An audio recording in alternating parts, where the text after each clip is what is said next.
You're lying in bed, the house dead quiet, but you can't shake the feeling you're not alone. Something's there, just out of sight, watching. You tell yourself it's nothing, just the house settling, just your imagination. But then you hear it, a scratch, slow and deliberate, from inside the walls. That's what Sarah Cole heard every night in her new home on Willow Lane. She thought it was rats.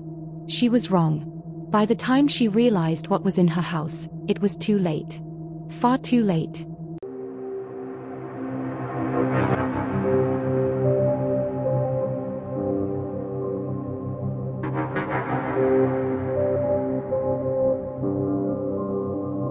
Welcome, my brave listeners, to Eerie Tales with Cosette. As Halloween's shadow creeps closer, we dive into a tale not of ancient legends or spectral folklore, but of a horror born in the quiet of a suburban home, a horror that clings to the walls and waits for the dark. This is the story of Sarah Cole and the Watcher in the Walls. Sarah was 27, a graphic designer who'd just landed her dream job in the small town of Ashwick. She'd bought a fixer-upper on Willow Lane, a charming old house with creaky floors and peeling wallpaper. The price was a steal, and Sarah chalked it up to the housing market crash. The neighbors were friendly but odd, always asking if she was settling in okay with nervous glances at her house. She ignored them. She had work to do, walls to paint, a life to build. The first night, she heard it, a faint scratching, like nails dragging across wood, coming from the wall behind her bed. It was rhythmic and deliberate, stopping and starting as if testing her reaction. Sarah figured it was mice or squirrels. Old houses had pests. She set traps and called an exterminator. The traps stayed empty, and the scratching grew louder. By the third night, the sound had spread. It came from the living room walls, the kitchen, and even the ceiling above her.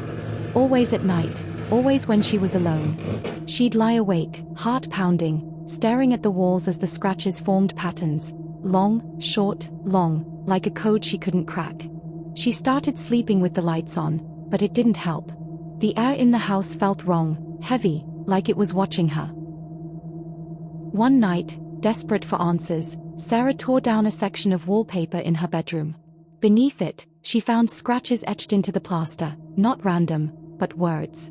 "I see you," carved in jagged, uneven letters. Her stomach dropped. She called the police, but they found nothing, no signs of a break-in, no explanation. They suggested she was stressed, maybe imagining things. But Sarah knew better. She wasn't alone in that house. She started researching the house's history. The library had old records, and a hesitant librarian told her about the previous owner, Elias Marrow. He'd lived there alone in the 1950s, a recluse who'd boarded up the windows and stopped speaking to anyone. One day, he vanished. The official report said he'd left town, but rumors swirled that he'd never left, that he'd died in the house, sealed away in its walls. Sarah laughed it off. Ghost stories didn't scare her. But the scratching wasn't a story. The next night, she set up her phone to record the sounds. She sat in the dark, listening as the scratches grew frantic, louder, closer. Then, a new sound, a whisper, clear as day, from the wall by her bed. "Sarah, I'm here." Her blood ran cold. She grabbed a hammer, driven by fear and fury, and smashed a hole in the wall. Dust and plaster rained down, revealing a narrow space between the studs. And there, in the dark, something moved. It wasn't a rat. It wasn't a ghost. It was a figure, tall, emaciated, its skin gray and stretched tight over bones that shouldn't bend the way they did. Its eyes were sunken, glowing faintly, like dying coals, and it was looking at her. Its mouth opened, revealing jagged teeth, and it whispered her name again, its voice like dry leaves. Sarah screamed, stumbling back, but the thing didn't follow. It retreated into the wall, its limbs folding unnaturally as it slipped into the shadows. She didn't sleep that night. She boarded up the hole, packed a bag, and planned to leave at dawn. But the house had other plans. The scratching became a pounding, shaking the walls, the floor, and the ceiling. The lights flickered, then died. In the dark, she heard it, footsteps, heavy and deliberate, circling her from within the walls. She ran for the door, but it wouldn't open. The windows wouldn't budge. The house was holding her. Sarah's phone, still recording, captured what happened next. The audio is hard to listen to, her screams, the relentless scratching, and that voice, over and over, saying, "You're mine now."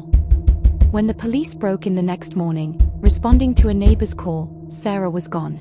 Her phone was on the floor, the recording still running. The hole in the wall was empty, but the scratches had spread, covering every wall in the house. And in the plaster, new words, "She sees me now." No one's lived in that house since. It's still there, boarded up, untouched. Kids dare each other to get close, but even they don't stay long. They say if you stand outside at night, you can hear it, scratching, whispering, waiting. Some claim they've seen eyes in the windows, glowing faintly, watching. And if you listen closely, you might hear your name calling you to come inside.